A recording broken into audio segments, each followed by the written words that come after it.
cœur de la mêlée, bonsoir à tous. On est avec Yoann Huget, Philippe Spanghero, Alexandre Priam, Quentin Cabanis, toute l'équipe Sud Radio réunie pour cette dernière journée de la phase régulière, la 26e et dernière journée, celle qui va décider des dernières places, voilà, pour accéder à la phase finale et à cette fin de saison. La phase finale en Pro D2 est terminée, messieurs, et c'est Vannes qui accède, comme le disait Pablo, au top 14. Vannes, champion de France de Pro D2, victoire 16-9, c'était à Toulouse, et donc la Bretagne va découvrir le top 14 la saison prochaine. Bonsoir messieurs, bonsoir Yoann, bonsoir Philippe.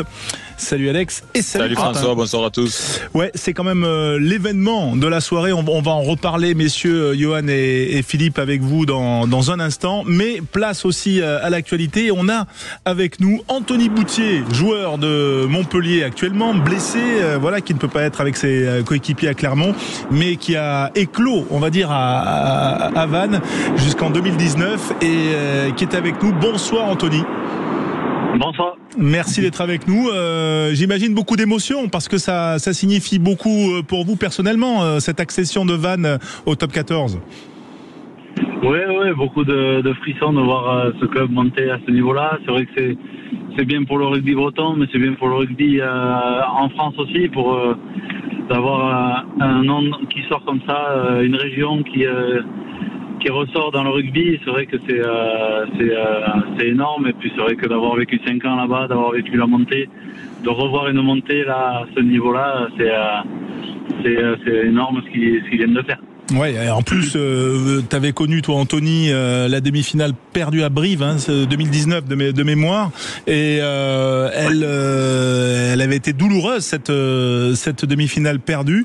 Là, il y a eu beaucoup de maîtrise quand même si Grenoble a fait beaucoup de jeux et s'est procuré beaucoup d'occasions. Oui, alors après à Brive, c'était un peu nouveau pour nous, donc on était déjà d'être arrivé à ce stade-là. On était nous-mêmes surpris d'être arrivés en demi-finale, donc c'est sûr que c'était très dur parce qu'on était tombé sur une grosse équipe de Brive qui était montée en plus cette année-là.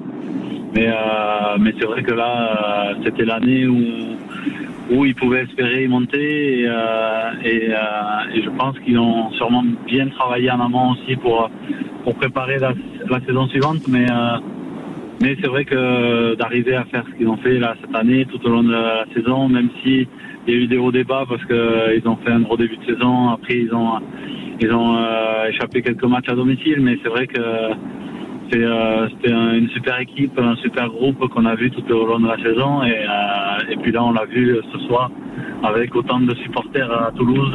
Je sais qu'à Vannes aussi il y en a beaucoup qui vivent autour de ce match, donc je pense que la fête sera belle tout le week-end.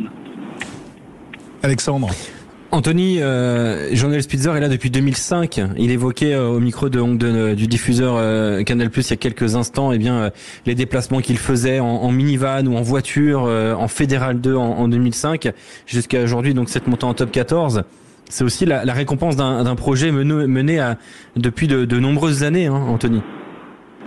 Ah, mais c'est sûr, parce que c'est vrai que même en Fédéral 1, quand moi je suis arrivé, on partait en minibus pour jouer les matchs, pour aller un peu plus vite, parce qu'on était loin de tout. C'est vrai qu'en Fédéral 1, à Vannes, on était loin, on avait 6 heures de route facilement. Donc c'est vrai que lui, il a vraiment tout connu avec ce club. Il a été joueur aussi avant, donc ça doit être un sentiment vraiment incroyable dans sa tête. Même je pense aussi à Gonal Duplaine, qui a connu aussi la montée de Fédéral 1 à Pro D2. Là, il revit cette montée-là. C'est juste incroyable. Il y a vraiment quelque chose qui se passe dans ce rugby breton. Et Vannes, aujourd'hui, c'était déjà la vitrine, mais là, d'être en top 14, ça a vraiment poussé le rugby en Bretagne et le faire grandir. Donc ça, c'est juste génial pour le rugby. Philippe Spanghero, Yoann Huget sont avec nous. Philippe, peut-être réaction avec Anthony Boutier, ancien joueur de Vannes et un joueur international qui forcément ému par cette montée. Philippe, à toi. Ouais, salut Anthony. Alors j'imagine que vous avez une échéance aussi particulière à préparer. J'imagine que pour toi c'est quand même mieux de pas prendre revanche sur ce match de barrage parce que ça aurait été compliqué émotionnellement, je pense. Mais je voulais juste revenir sur ce qui a été dit. C'est vrai que ce club me fait penser beaucoup à La Rochelle. Je sais pas ce qu'en pense Anthony parce que d'abord c'est ce qu'on vient de dire à l'instant sur Sud Radio. Il y a une zone de chalandise très très large, un vrai terreau fertile pour la passion qu'il peut y avoir autour du rugby. Et puis surtout, on a parlé de Jean-Noël Spitzer qui est là depuis 2005, mais au niveau de l'équipe dirigeante, ça n'a pas bougé depuis très longtemps. Il y a un maillage très solide de belles industries et d'entreprises de la région qui sont actionnaires de ce club. Qui parle économique, c'est incroyable. Et ouais, mais c'est important parce que... c'est incroyable, on parle d'un résultat sportif qui est incroyable et de suite tu es obligé de revenir à l'économie, c'est dingue. Oui, tu sais pourquoi tu sais pourquoi parce que voilà, il va devenir directeur général de Vannes. Non, parce que je trouve que c'est bien pour le rugby français qu'un club s'installe, un club comme un club breton s'installe dans le top 14, mais cette année de transition, elle est très compliquée et il faut des bases très solides pour pouvoir l'assumer. Et je pense que c'est le cas à Vannes. Voilà, donc je mets ça, je parle de ça après avoir parlé de la politique sportive menée depuis longtemps. Et maintenant, je te laisse la parole pour savoir si tu dis mieux, toi, voyons. Il va nuger, bien sûr. Non, salut Anthony, juste pour revenir sur cette montée, est-ce que tu penses, toi qui as vécu de l'intérieur, qu'ils sont prêts à assumer ce rôle de promu, mais surtout de s'installer dans ce top 14? On l'a vu avec Oyonnax, ça a été compliqué, mais est-ce que tu penses que Vannes peut être dans le top 14 pendant quelques années au moins? Mais je sais que ça va être compliqué, comme quand on est monté en Pro D2, on a vécu 2-3 ans vraiment compliqués où ça joue le maintien, et c'est évident. Après, j'espère qu'ils arriveront à trouver des joueurs aussi là à l'intersaison pour pallier à ce changement de niveau aussi, parce qu'il faut plus de joueurs aussi. C'est vrai que les matchs s'enchaînent et sont beaucoup plus durs, les blocs sont beaucoup plus durs à enchaîner, donc j'espère qu'ils vont bien travailler là-dessus, mais je pense qu'ils ont déjà travaillé aussi en amont pour ce plan-là de montée. Et après, c'est sûr qu'on peut pas prédire à l'avance, mais je pense que déjà financièrement, économiquement et tout ça, c'est vrai que la Bretagne va suivre derrière. Il y a beaucoup de grosses entreprises qui sont prêtes à suivre et qui sont déjà là. Donc de ce côté-là, j'ai pas peur. Après, c'est vrai que sur le terrain, on peut pas trop le savoir à l'avance. On a vu des grands clubs faire le yo-yo, donc j'espère qu'ils arriveront à se maintenir, mais voilà, je pense qu'ils sont prêts. Dans les têtes, ils ont dû préparer aussi, comme j'ai dit. Et puis après, c'est le terrain qui parlera la saison prochaine. Bon, donc tu es prêt, Anthony, à affronter Vannes en top 14 la saison prochaine? Ça, on verra dans 8 jours déjà pour nous. J'espère. Ça, c'est le gros challenge pour nous maintenant. On sait qu'on va jouer Grenoble. Maintenant, à nous de bien préparer cette semaine. Moi, je vais être supporter pendant un bon bout de temps, mais oui, on rappelle que tu as eu un torse du genou. Je me suis opéré du ligament croisé, donc moi, avant janvier, je ne serai pas là, donc je vais un peu subir ça, mais voilà, on est à fond. Je sais que les gars travaillent bien toute la semaine pour travailler au mieux ce match, donc j'espère que dimanche prochain, ça se passera bien pour nous. Et tu fêteras ton anniversaire avec plaisir. Moi, j'avais une question pour Anthony, parce qu'on est quand même sur une carrière sportive et nos carrières sont courtes. Est-ce que tu as réfléchi s'il y a eu, il s'avère qu'il y a un cataclysme dimanche prochain à ta carrière et ce que tu souhaites faire? Mais moi, c'est compliqué. Je suis dans une phase un peu compliquée. Après, moi, il me reste un an de contrat à Montpellier, donc j'assumerai. J'irai jusqu'à la fin de mon contrat, parce que c'est comme ça que je vis. Je suis un peu mes engagements et puis c'est vrai que là, en plus de ça, la période avec ma blessure n'est pas propice non plus à penser à autre chose. Mais voilà, mais j'espère que j'aurai pas à penser à quoi que ce soit dimanche soir prochain pour jouer encore en top 14 avec Montpellier. Bon, mais vous souhaite. on te le souhaite en tout cas. On précise quand même qu'on ne souffle pas des questions de journalistes à Johan, hein, qui lui-même va sur des sujets. Il prend du métier, hein, Johan. Il est piquant. C'est que maintenant on a un jingle pour ça. Pour les questions foireuses, on a un jingle. Hein. À son bonsoir, je comprends dans quel état d'esprit il est. Ce jingle-là, c'est qu'il va y avoir une question foireuse. non, mais elle n'était pas foireuse. Je ne relèverai même pas, messieurs. Ouais, je ne relèverai même pas ces attaques gratuites. Et en tout cas, Anthony, merci d'y avoir répondu. Juste un dernier petit point, puisqu'on va rentrer dans le multi Sud Radio de cette 26e journée.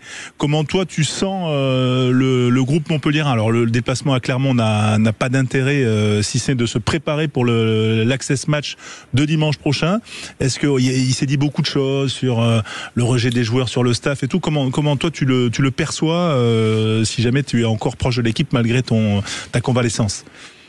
Ouais, c'est vrai qu'on a passé des jours un peu difficiles mentalement, où on a enchaîné les défaites. Après, il y a eu des scénarios un peu bizarres dans le club, mais en tout cas, ce que je ressens, ce que je vois, c'est que tous les joueurs ont envie de se maintenir, tout simplement. Donc voilà, les égos, on les met de côté, on fonctionne tous dans la même direction. Et aujourd'hui, je vois que tout le monde fonctionne plutôt bien sur ces dernières semaines.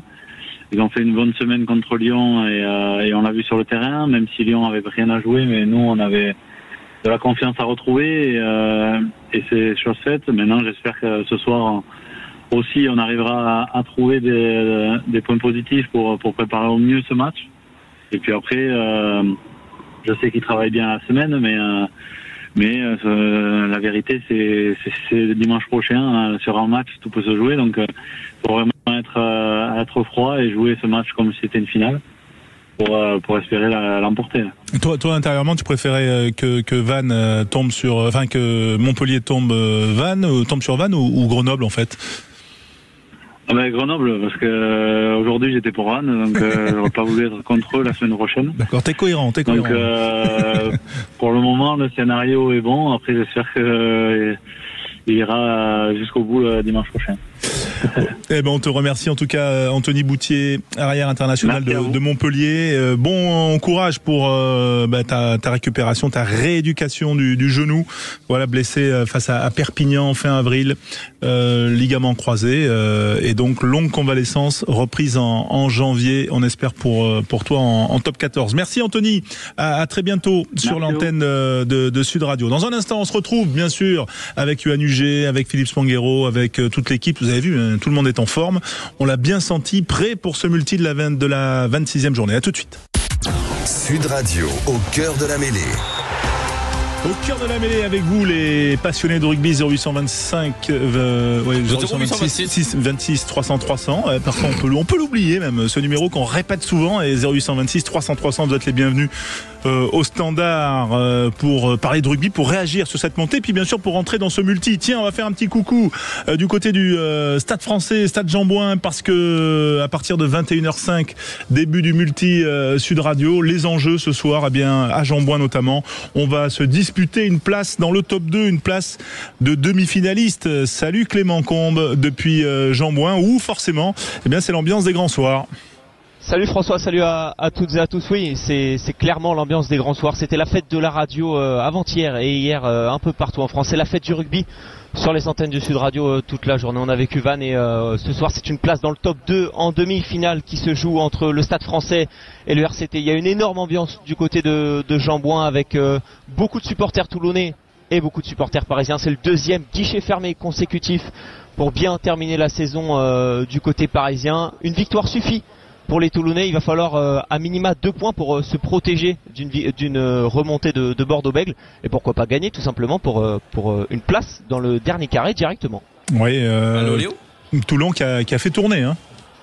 Toulon qui a fait tourner, attention parce qu'il y a quand même une équipe mixte, j'ai envie de la qualifier ainsi parce qu'il y a quand même Baptiste Serin, Duncan Payawa, on retrouve le très bon Maïlan Rabu la semaine dernière contre Clermont. Melvin Jaminet est présent à l'arrière sur le banc, il y a aussi quand même Bobigny, Garbizi, le retour de Lester Fenganuku. Mais oui, on a fait tourner, on a laissé quelques cadres, quelques gros joueurs cette saison au repos, Olivon, Ribans ou encore Cornell Duprez ne sont pas à Jean-Bois. Voilà, merci Clément, à tout à l'heure, bien sûr, pour ce multi. C'est vrai que l'équation est simple, hein, François. Hein, il le dit fort justement. Hein, une victoire face au Stade Français. Et ben voilà, ce serait une demi-finale à condition seulement que les Parisiens ne prennent qu'un seul bonus. Bon, c'est quand même très rare les bonus défensifs et offensifs, mais bon, sait-on jamais. En tout cas, une victoire de Toulon classique, eh bien c'est une demi-finale directe. Donc c'est quand même intéressant. Hein. C'est vrai que on sait que les Toulonnais ils voulaient faire beaucoup tourner. Ils font probablement moins tourner que prévu quand même, mais ils avaient un petit peu, excusez-moi du terme, le cul entre deux chaises, entre vraiment jouer la victoire à Paris ou tout simplement se sauvegarder pour les prochains barrages à domicile. Ouais, Johan, pardon, mais 71 points pour le Stade Français, 68 pour Toulon. Avantage à qui? Aux Parisiens quand même. On est d'accord, à domicile. Doit-on se méfier des Toulonnais, Johan? Bien sûr, on doit se méfier des Toulonnais parce qu'ils sont sur une dynamique positive. Après, l'avantage du terrain, c'est bien sûr c'est pour les Parisiens. Maintenant, les dernières sorties des Parisiens, même quand ils ont reçu Bordeaux, si Bordeaux a été un peu plus sérieux et pragmatique, ils auraient pu gagner ce match. Maintenant, ils savent ce qu'ils doivent faire, les Parisiens, ils doivent gagner, comme a dit Karim Ghezal en conférence de presse. Et l'équation, elle est simple, hein. Pour Toulon et pour le Stade Français, il y a pas de calcul. Gagner, sinon quasiment rien. Enfin, en tout cas, par rapport à l'objectif de la demi-finale, Philippe, une préférence ou en tout cas, voilà, si on devait miser quelques euros. Non, pas de préférence. Je suis d'accord avec Johan. La dynamique, elle est toulonnaise. C'est vrai que, comme le disait Alex, c'est pas facile parce que malgré tout, en début de saison, on n'aurait pas misé sur ce scénario et la possibilité que Toulon aille jouer pour un match en top 2 directement. Mais il y a une montée en puissance depuis quelques matchs et puis déjà s'assurer un barrage à domicile avec ses cadres, c'est bien aussi. Parce qu'encore une fois, c'était pas évident à la fin de la phase aller. Donc peut-être le Stade Français quand même à domicile qui a son destin en main, même si on l'a dit plusieurs fois, mais cette montée en puissance de ces Parisiens là à l'approche de ces matchs couperés, elle a du mal à arriver quand même et on ne voit pas de match référence de cette équipe du Stade Français quand même depuis quelques semaines.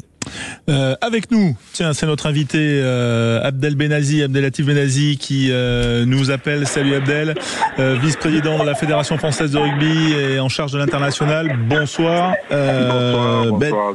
Merci d'être avec nous. Abdel, d'abord, peut-être, j'imagine que tu veux réagir sur la montée de Vannes, parce que c'est quand même un événement quand, comme toi, on est impliqué dans le rugby depuis de longues années. Ça reste un événement historique pour notre sport. Effectivement, même si on peut rester neutre, mais on peut pas être insensible à ce qui se passe. C'est un énorme événement nouveau pour le rugby français. Avoir cette équipe de Vannes qui monte en top 14, c'est toute une région qui est derrière et je pense que c'est mérité. Ça fait des années qu'ils préparent leur projet avec beaucoup de modestie et je tenais à ce titre à féliciter tous les dirigeants et les présidents parce qu'ils sont nombreux. À avoir préparé ce projet-là depuis des années avec ne pas dépenser l'argent qu'ils n'ont pas.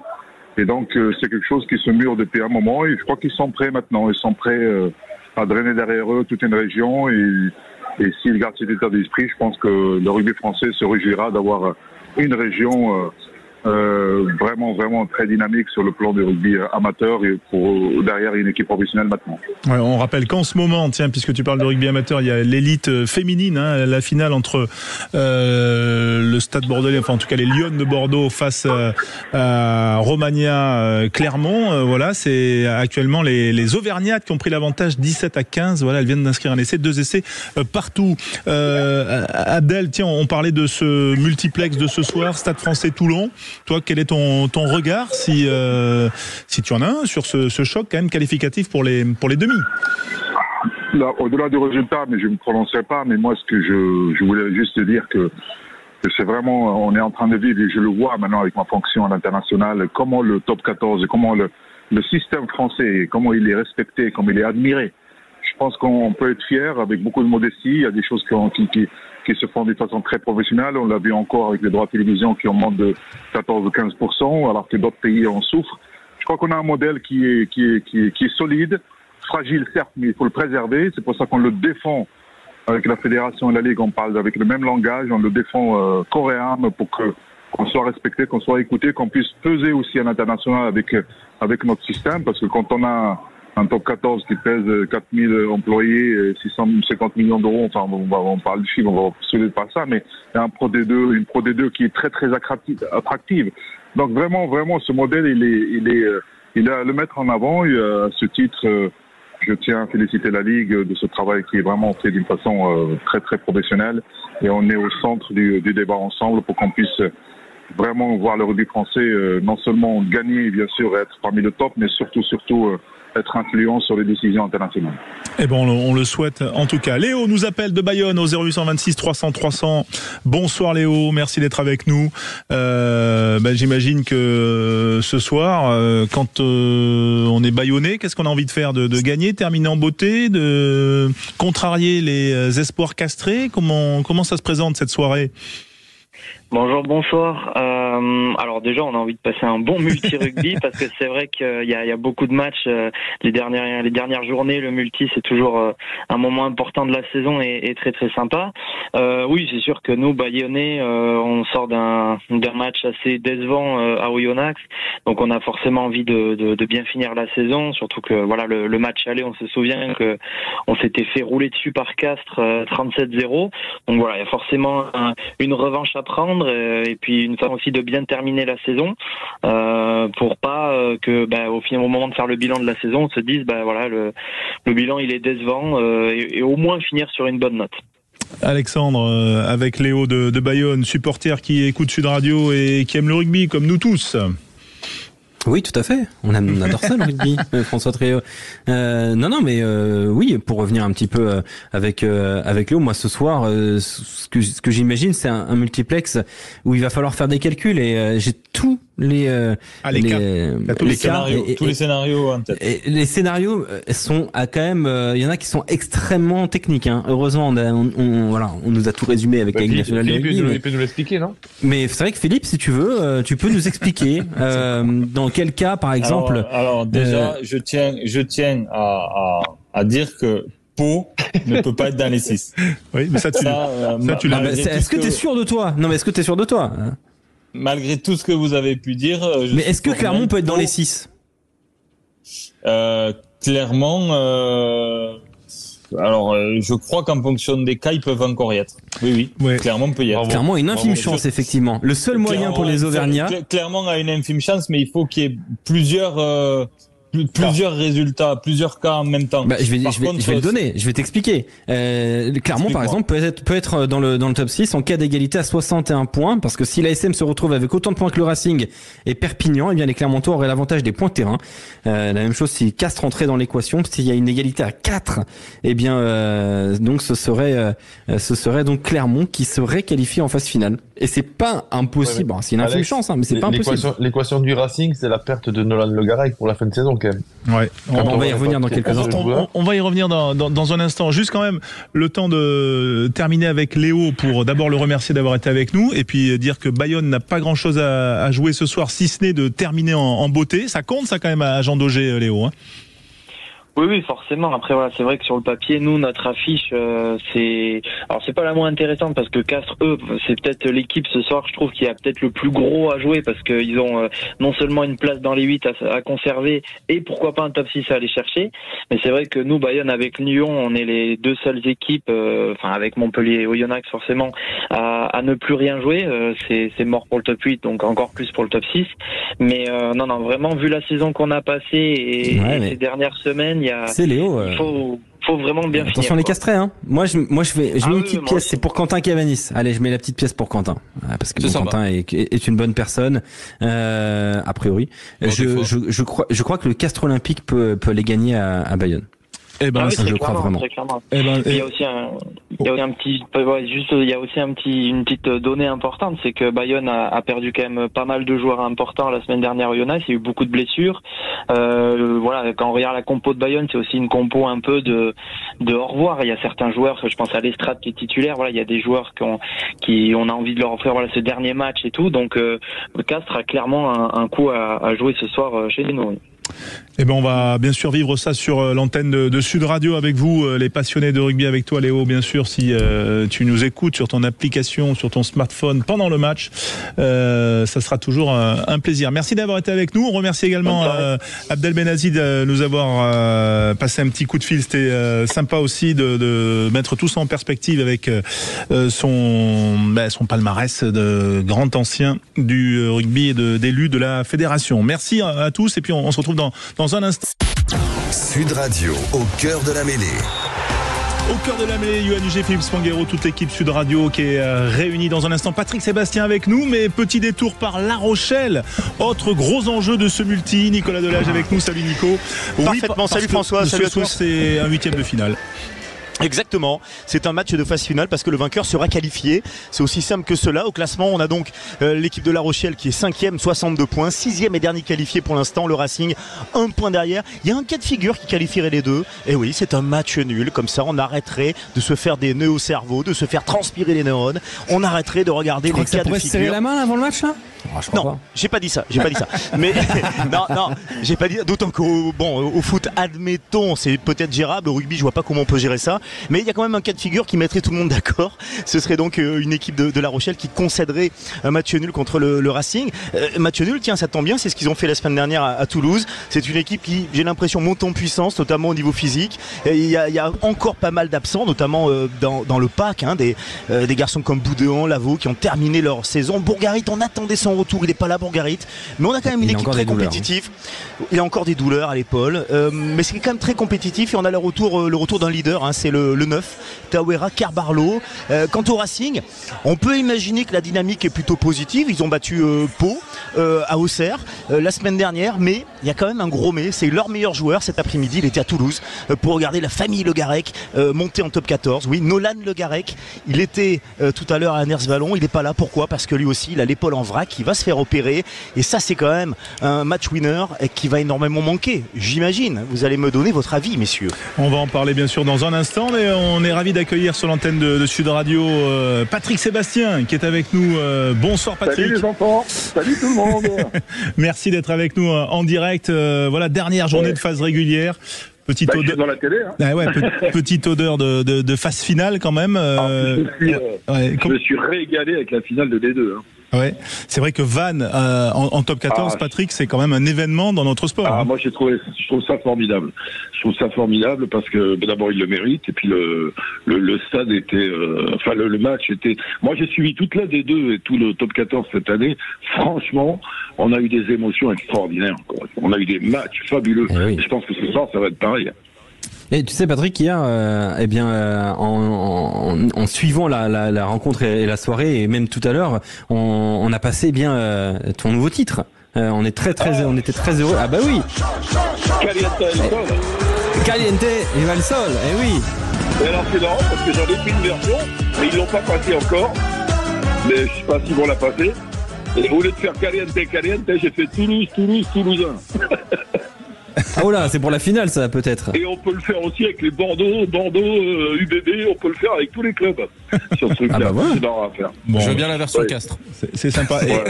Et du coup, on peut faire Vante. Tiens, ce soir La Rochelle, on parlait de La Rochelle Racing. Patrick Sébastien, j'ai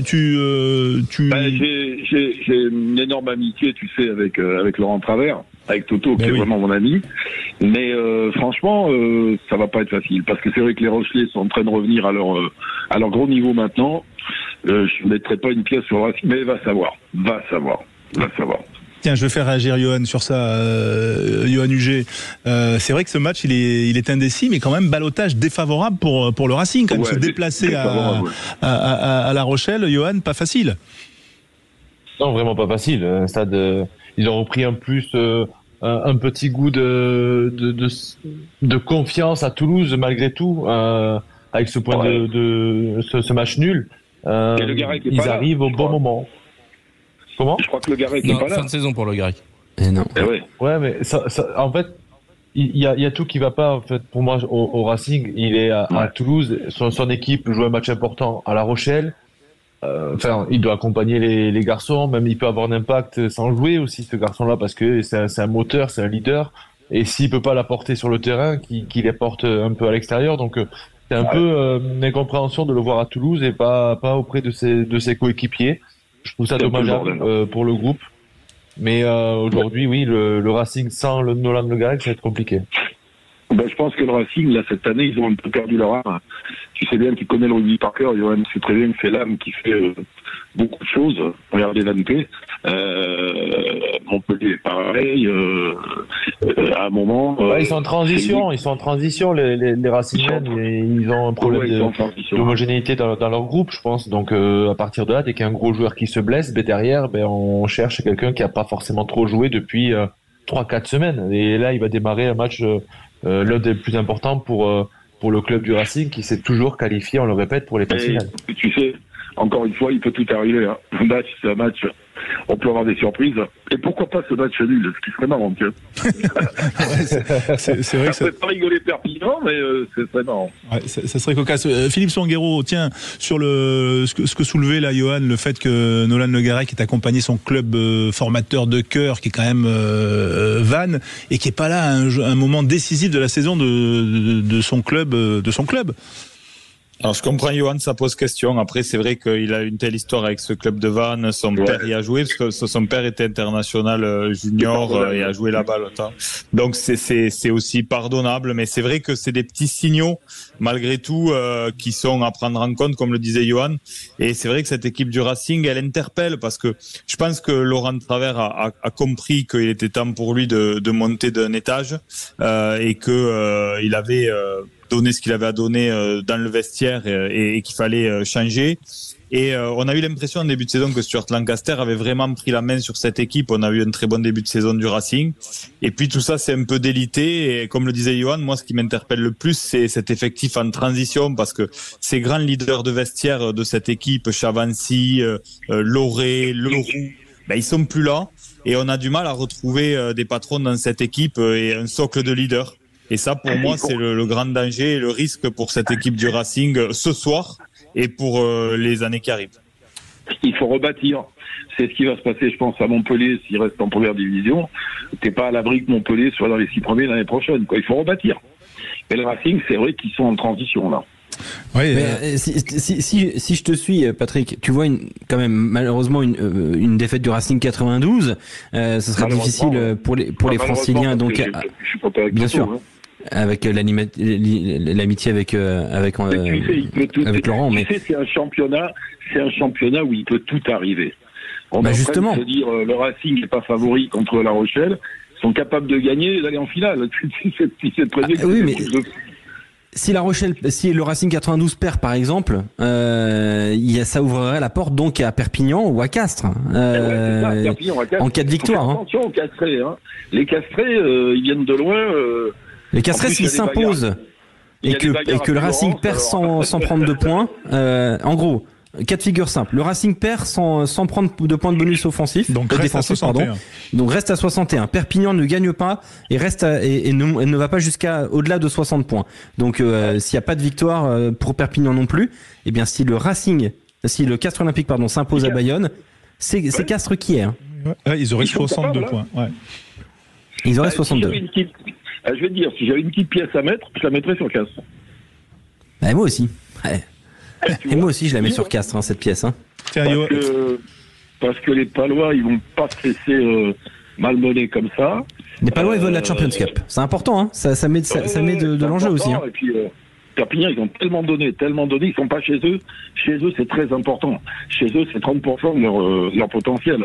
Moi, je mettrais une petite, si le Racing perd, je mettrais bien une petite pièce sur Castres. Ouais. Tiens, Johan Huget, est-ce que toi aussi tu mets une pièce sur Castres à Bayonne? Au vu des dernières sorties, la pièce, je la mettrais plus sur Perpignan. Perpignan, pour une qualification de Perpignan, il faut que Perpignan gagne à Pau avec le bonus offensif et que le Racing, par exemple, ne s'incline, mais en ne prenant qu'un seul bonus défensif. Ça, attention, c'est possible. Imagine le Racing perd, mais prend le bonus défensif, ce qui est quand même probable. Eh bien, si Perpignan gagne à Pau avec le bonus offensif, c'est mort. Par contre, non, parce que tu le disais, Pau joue gros aussi, la Champions Cup, c'est important, ça vient structurer un budget pour l'année prochaine, il y a des enjeux économiques importants, ils peuvent pas passer à côté, c'est le top 6 étant passé, il y a cet enjeu. Je les vois pas passer à côté. La belle surprise, ça serait que le Racing gagne à La Rochelle. Hein. Ce serait pour moi une surprise. Oui. Après, il y a un monde où le Racing perd, Castres perd et Perpignan perd. Hein. Qui me paraissent être alors si tout le monde perd, qu'est-ce qui se passe? Rien. Ça change rien. Alors, c'est ce que j'ai dit lundi. Moi, je vois ça. Hein. Et puis la place de deuxième aussi qui est importante. Parce que les Bordelais m'impressionnent, moi. Ouais, malgré 2 dernières sorties un peu en demi-teinte, Patrick. Ouais, mais ils ont pris 50 quand même le week-end dernier. Il y a un putain de talent dans cette équipe. Hein. Damien, il peut te faire n'importe quoi, il peut te faire basculer un match. C'est costaud. Hein. C'est costaud, Bordeaux. Hein. Depuis le début de la saison, je voyais Toulouse-Bordeaux en finale. Mais bon, je vais peut-être me tromper. Hein. Mais, ah, c'est probable. Hein. Ah, ouais, ça aurait de la gueule. Ça aurait de la gueule. Tu m'étonnes, il serait content. Eh ben oui. Hein. Bon, non, mais par rapport à, est-ce que tu penses, tiens, Patrick, que ce soir Toulon peut aller faire le coup au Stade Français là pour la place de 2? Ah, c'est jouable aussi. Hein. Les Toulonnais, ils sont, c'est ce qu'il y a de formidable dans ce. C'est pas le PSG qui caracole en tête avec 10 points d'avance, tu vois. Il y a 6 champions potentiels. C'est ça qui est formidable. Dans ce rugby d'aujourd'hui, c'est extraordinaire, ça. C'est vrai, 6 champions potentiels, même si Toulouse, quand même, semble un peu au-dessus de tout le monde. Tiens, depuis, Toulouse, et notamment depuis la finale de la Champions Cup, Patrick. C'est une machine de guerre. C'est quand tu vois ce qu'ils arrivent à faire avec l'équipe B, voire C. Ouais. Mais c'est le rugby. C'est vrai, le ballon est ovale, ne l'oublions pas. Le ballon est ovale. Il suffit d'un carton rouge à la con, il suffit de... Tu sais, ça se joue tellement à peu de choses, mais ce qu'il y a de vraiment bien, c'est que moi je trouve que le rugby tel qu'il est aujourd'hui, là, avec les vidéos, avec les arbitres, avec les matchs, c'est vachement bien. C'est passionnant. C'est vraiment passionnant. Bon, donc, je vais me régaler. Oui, ben, on va bien sûr nous aussi nous régaler. Et tiens, un petit mot quand même avec toi sur. On parlait de ton dernier disque, peut-être le prochain concert ou le prochain spectacle. J'en ai des concerts. Alors en plus, c'est une belle connerie. C'est que tous mes concerts, je vais en avoir 25 cet été là. Je passe un petit peu partout. Je fais la Feria de Béziers, je fais trucs. Et alors d'habitude, les finales c'était le samedi. Donc moi j'avais pris un gala le vendredi. Et je suis sur scène. Dans un festival en Bretagne où ils attendent 30 000 personnes, tu vois. Donc je vais être obligé de le regarder en replay juste après. Je te dis pas, c'est une des premières fois où je peux pas regarder la finale en direct. Mais attends, tu peux pas faire le concert en ayant dans l'oreillette droite, par exemple, Sud Radio? Non, parce qu'ils l'ont avancé au vendredi. Voilà. Et quand j'ai signé mon contrat, j'ai pensé que c'était le samedi, comme d'hab. Mais bon, cet été, j'en fais plein. Je passe dans la région. J'arrête pas de faire des zigzags entre la Belgique, le Nord, le Sud. Écoute, on va essayer de gagner les matchs nous aussi. Hein. En tout cas, c'est toujours dans la bonne humeur. Voilà. Tiens, est-ce qu'il y a plus fort que les sardines dans ton répertoire? Parce que les sardines, ça reste quand même. C'est-à-dire qu'aujourd'hui, il y a tout. Et alors, ce qui est très marrant, c'est que mon public, là, quand je fais mes gros festivals, là, j'étais avant-hier, c'est dans une discothèque en Suisse, où il y avait 800 personnes dans une discothèque. C'est des mômes, hein. C'est des mômes de 20 piges qui adorent mes chansons. Ça, c'est le plus étonnant j'en ai 70, quand même. Ils connaissent tout. Ils connaissent les sardines, les serviettes, pourvu que ça dure, tout. Je leur fais la totale. Et avec le seul truc, c'est ce que m'a appris le rugby. C'est partager. Voilà, on partage. Et on est heureux et on se fait du bien. Voilà. Dans la convivialité, la bonne humeur, le partage. Je pas perdu d'ailleurs. Je pense qu'à Vannes ce soir, ça va être chaud. Hein. Ouais. Je pense que elle devrait être streamée, tes chansons ce soir. Ça ne sera pas une soirée végane. Je pense pas que ce soit une soirée végane. On va être dans notre vraie tradition. Tu sais, celle qu'on montre du doigt aujourd'hui. C'est la meilleure. Bon, ils m'ont filé les larmes aux yeux, les vanités, tout à l'heure. Hein. C'est vrai que c'était beau. Le bonheur qu'ils avaient, putain, c'est magnifique, voilà. Voilà, c'est vrai que rien d'équivalent que l'émotion du sport, quand même, Patrick.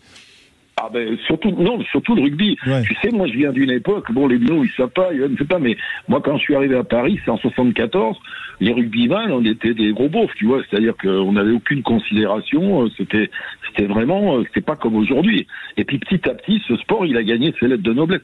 Ça fait des cartons d'audience énormes. Parce qu'il y a quelque chose de sain, il y a quelque chose de vrai qui touche les gens. Moi je suis très fier d'appartenir à cette famille-là, je peux te le dire. Bon, nous aussi, on est très fiers de t'avoir sur l'antenne de Sud Radio, Patrick. Passe une bonne soirée pour cette 26e et dernière journée. Et puis voilà, rendez-vous en finale et même s'il y a un concert. C'est sur Perpignan, c'est Johan ou c'est Johan.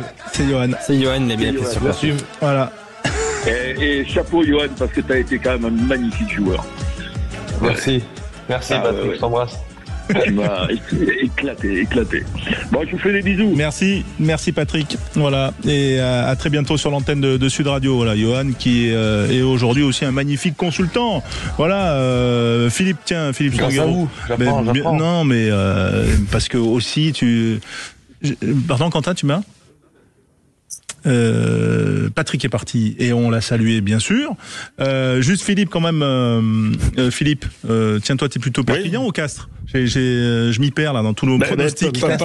Non, par rapport au scénario, je disais, je vois pas le coup de Perpignan à Pau ce soir. Donc, si on doit en choisir un des deux, je vois plus Castres en capacité d'aller faire le coup à Bayonne. Voilà, d'accord. Voilà, on retombe sur ses pattes bien sûr et on va justement aller du coup à Pau voir Dorian Malvezin. Salut Dorian, parce que ce soir, oui, ça fait partie des stades où tout va se décider entre Pau et Perpignan. D'abord l'Europe et puis ensuite peut-être le rêve du top 6. Bonsoir messieurs, bienvenue au stade du Hameau où l'ambiance est chaude mais le temps est maussade, c'est un ciel gris, la pluie devrait tomber peut-être pendant la rencontre. Oui, un enjeu pour l'un et comme l'autre. On a croisé des supporters avec l'arrivée des joueurs qui disaient on n'aurait jamais pensé jouer une dernière journée avec de l'enjeu, en tout cas de l'enjeu en haut de tableau dans notre saison. C'est une saison tout de même réussie pour les deux équipes. Ils ont atteint leur objectif, c'est-à-dire de se maintenir en top 14. Maintenant c'est que du bonus, mais bon, au fur et à mesure des matchs et des semaines, ils se disent pourquoi pas de rêver du top 6. Malheureusement pour Pau ce sera terminé, eux ils peuvent espérer la Champions Cup et notamment être dans le top 8, alors que Perpignan peut espérer être dans les 6. On rappelle que la dernière fois que Perpignan était dans le top 6, ça remonte à la saison 2009-2010, donc ils veulent rêver tout de même les hommes de Franck Azema ce soir. Ouais, et tiens, on va écouter Dorian et toute l'équipe, bien sûr. On va écouter le son de l'entraîneur adjoint Antoine Nicou, qui se méfie forcément des Catalans. C'est la deuxième ou troisième équipe de top 14 sur la phase retour. Après un mauvais début de saison, ils font une saison qui est exemplaire. Donc évidemment qu'on craint Perpignan, qui a un effectif beaucoup plus dense cette année, avec des énormes porteurs de balles, qui est plutôt enthousiasmante à avoir joué. Donc est-ce qu'on les craint? Oui, évidemment. Ouais, évidemment. Dorian, on te retrouve tout à l'heure dans le Multi Sud Radio, bien sûr. Après, tu peux t'échauffer la voix, toi aussi. Ça va y aller. Tiens, petit point sur les féminines. 25 pour les Bordelaises, 17 pour Romagna. Il reste 8 minutes dans cette finale féminine de l'élite 1. Allez, on se retrouve dans un instant pour la suite de Cœur de la Mêlée, puis cette montée vers le Multi de la 26e journée sur Sud Radio. À tout de suite. Sud Radio, la radio du rugby. Le multiplex top 14, François Trio. Avec vous les passionnés de rugby dans votre voiture, sur votre smartphone, bien sûr, vous nous écoutez pour vivre, pour vibrer au son du multiplex. 7 matchs que nous allons suivre en simultané, en intégralité. Le coup d'envoi de ces 7 matchs, ce sera à 21h05. On a parlé quasiment de tous les enjeux. On va y revenir encore et encore, on a envie de dire, parce que c'est vrai quand même que ces gros matchs, Alexandre, ils nous interpellent, notamment se dire que le Racing peut peut-être tomber ce soir. C'est quand même un gros événement et ça peut arriver. Alors, je vais essayer de donner les cas possibles ce soir en étant le plus précis possible et sans tout donner non plus, parce que sinon ça va être effectivement très compliqué. Voilà, et il y en a réellement 3 pages en plus, puisque tu les as dans la main. Voilà, le Stade Français qualifié pour les demi-finales s'il s'impose face à Toulon. Le Stade Français peut être tout de même qualifié s'il perd, mais prend le point de bonus offensif et défensif, ce qui est extrêmement rare. Donc le Stade Français 2e, 71 points. Toulon 3e, 68 points, termine 2e et est qualifié pour les demi-finales si il s'impose sans bonus face au Stade Français Paris et les Parisiens ne prennent qu'un bonus au maximum, ou encore plus facile, mais façon de le dire, que le RCT s'impose avec le bonus offensif à Paris. Alors là, il n'y a plus de calcul à faire, le RCT serait directement en demi-finale. Voilà, ça c'est pour la bataille pour le top 2. La bataille maintenant pour Parlons un petit peu du top 4. Pour l'instant, on a Toulon et l'Union Bordeaux-Bègles qui sont dans ce top 4. Qui pourrait y rentrer? Pourquoi pas, le Stade Rochelais. Mais pour aller, dans ces barrages à domicile, le Stade Rochelais devrait donc s'imposer face, au Racing 92, et qu'en même temps, que l'UBB s'incline face à Oyonnax. Donc bon. Là, ça paraît quand même honnêtement assez improbable, mais sait-on jamais. On ne sait jamais. Et puis enfin, il y a un dernier cas pour que le Racing reçoive cette fois-ci un barrage, mais là aussi assez improbable. Il faudrait une victoire à La Rochelle et que Bordeaux ne prenne même pas le bonus défensif à domicile face à Oyonnax, ou que tout simplement le Racing s'impose avec le bonus à La Rochelle. Et dans ce cas-là, Bordeaux ne prendrait qu'un point face à Oyonnax et ce serait le Racing à domicile. Mais tout ça est fortement improbable. On va surtout regarder la 5e et la 6e place. Tout à fait. Juste quand même réaction avec Johan et Philippe, parce que Johan, toi, tu vois l'UBB se prendre les pieds dans le tapis à domicile contre Oyonnax? Non, pas du tout. Non, ils essuient un revers la semaine dernière face à Perpignan. Ils ont envie de bien finir devant leur public et de recevoir aussi le barrage avec un maximum de confiance. Donc, ça va être une victoire. Il faut qu'ils soient sérieux surtout. Et je les vois pas se prendre les pieds dans le tapis, mais il faut qu'ils soient sérieux et constants pendant 80 minutes. Philippe, on a une série potentielle de 3 matchs à domicile pour Bordeaux. Ouais, pas dans le même stade, mais dans la même ville. Philippe, toi, c'est possible, l'UBB qui trébuche? Non, j'y crois pas. Comme le disait Johan. En plus, on a entendu Yannick Bru à l'issue du match à Perpignan la semaine dernière. Il n'était pas satisfait du contenu. Je pense que la semaine a été studieuse. Puis là, on est sur la dernière ligne droite où il faut des certitudes. Donc, on a besoin de matchs références, de matchs aboutis. Et donc, je vois pas l'UBB passer à côté ce soir à domicile. C'est un match trop important en vue de la suite. Ouais. Moi, ce que je trouve intéressant, Alexandre, c'est le cas d'égalité à 3. Si La Rochelle et Perpignan et Castres se retrouvent en triangulaire, en gros, ça veut dire que, en gros, La Rochelle ne gagne pas, donc reste à 62 points, que Perpignan fait une victoire à 4 points et que Castres fait une victoire à 4 points, donc se retrouvent les 3 à 62. Là, par contre, c'est un cas intéressant. Alors, tu m'as dit, pardon?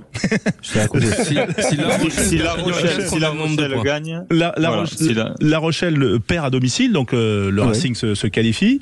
Perpignan et Castres l'emportent, victoire sans bonus, qui est possible, à Pau et à Bayonne. Donc les 3 équipes, La Rochelle, Perpignan et Castres, se retrouvent à 62 points. Ça, c'est un scénario que l'on peut envisager. Donc là, il y a une triangulaire.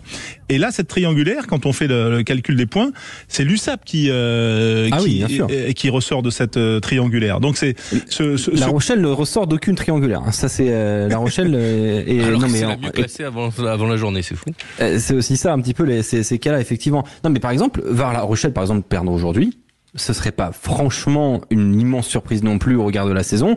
Le Racing est une équipe qui est capable de faire un coup à l'extérieur. Tiens, imaginons que le Stade Rochelais... puis au-delà de ça, Alex, La Rochelle a jamais autant perdu à domicile que cette saison. C'est vrai. Philippe, je vais donner des explications. Si le Racing s'impose à La Rochelle, le Racing est qualifié en phase finale. C'est-à-dire, c'est immédiat, c'est gravé dans le marbre. C'est une certitude. Ça, c'est un point quand même important. Par exemple, tiens, on va se mettre à la place, je le disais tout à l'heure, de Perpignan. Perpignan est là et se dit, bon, qu'est-ce qui peut se passer? On va gagner à Pau. Victoire de Perpignan à Pau. Ça amène à 62 points. On passe de 58 à 62 points. Mais en même temps, Castres, ne gagne pas avec le bonus offensif à Bayonne. Ce qui est quand même, déjà gagner à Bayonne, c'est dur. Alors en plus, bon, s'il faut aller chercher le bonus, c'est difficile. Et que le Racing perd sans prendre de points de bonus à La Rochelle, ce qui est là aussi probable, on aura un cas d'égalité entre Perpignan et le Racing 92. Et dans ce cas-là, il faudrait départager les deux équipes au goal average. Parce qu'il y a le même nombre de points terrain. Et là, non. Pour l'instant, il est en faveur du Racing 92. Eh oui, il y a un gros écart en faveur du Racing 92 pour le moment. Après, on sait jamais ce qui peut se passer. Et voilà, j'ai beaucoup de réactions sur WhatsApp depuis tout à l'heure. Vous voyez tous Castres, vous voyez tous Castres. Pourquoi Castres? Je vais vous expliquer, c'est aussi simple. Castres, imagine, s'impose à Bayonne, sans bonus offensif, ce qui est déjà une très bonne chose. Pareil, de 58 points à 62 points. Et dans le même temps, le Racing perd sans prendre de points de bonus défensif, et Perpignan s'incline aussi du côté de Pau. Castres est directement en phase finale. C'est un cas, je trouve, presque plus éclairci pour le Castres olympique. Oui, surtout pourquoi Castres? Parce que, pardon de te couper, mais Bayonne, vraiment, si ce n'est l'enjeu d'offrir une sortie à ses supporters, n'a rien à jouer. Ouais. Pau, en recevant, a un enjeu important. Et j'ai le cas le plus complexe. Alors celui-là, il est exceptionnel. C'est le plus complexe de tous. Vous êtes prêts ? Castres s'impose avec bonus offensif face à Bayonne. Oui. Improbable, mais pourquoi pas. 63 points. Perpignan ne gagne pas avec le bonus offensif à Pau. Parce que c'est quand même une victoire de Perpignan à Pau. Et donc ça fait 62 points. Du coup, on a La Rochelle qui perd aussi sans bonus défensif, 62 points. Et enfin, le Racing qui ne gagne pas. La Rochelle qui perd sans bonus ou le Racing ne gagne pas. Dans ce cas-là, on aurait un cas de match nul entre La Rochelle et le Racing. Les Rochelais sera à 64 points, les Racingmen à 62. Ce qui ferait donc une victoire bonifiée d'une des deux équipes qualifierait La Rochelle et le Racing malgré la défaite du Racing. Oh. Voilà. Ouais. Bon, mais là c'est le cas qui a 0,3% de chance. Nul. Il y a un autre cas. Il y a un autre cas, mais qui est ultra improbable. Ultra improbable. Voilà. Mais bon, le but c'est quand même qu'on passe une bonne soirée à voir des essais. Et l'avantage c'est qu'on n'aura pas besoin de les répéter parce qu'on aura un classement direct qui va bien nous aider. Oui. Et puis on sait que ces positions, voilà, elles vont bouger. Et le but, on fera les comptes à la fin. C'est ce qui est quand même le plus important. Tiens, est-ce qu'on pourrait pas faire un petit tour sur les stades? Mon petit Quentin, qu'est-ce que t'en penses, toi? On va aller voir Nicolas Delage, tiens, à La Rochelle. Est-ce que la tension monte? On parlait de ce match capital, d'éventuellement des triangulaires et tout. Enfin, quand même, La Rochelle a son destin en main, et même le Racing, même si c'est pas à domicile. Il est où, Nicolas? Ça saute un petit peu. Bon, on va aller voir Dorian alors, si jamais Nicolas n'est pas là.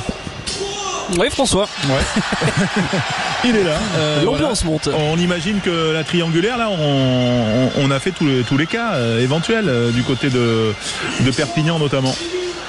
Ouais, je pense qu'Alex a fait tous les cas pour l'USAP. En tout cas, les supporters sont venus en nombre. Hein. C'est un peu le rituel de cette saison. Hein. Beaucoup de supporters catalans qui ont fait le déplacement ici dans le Béarn. Un guichet fermé, nouveau guichet fermé.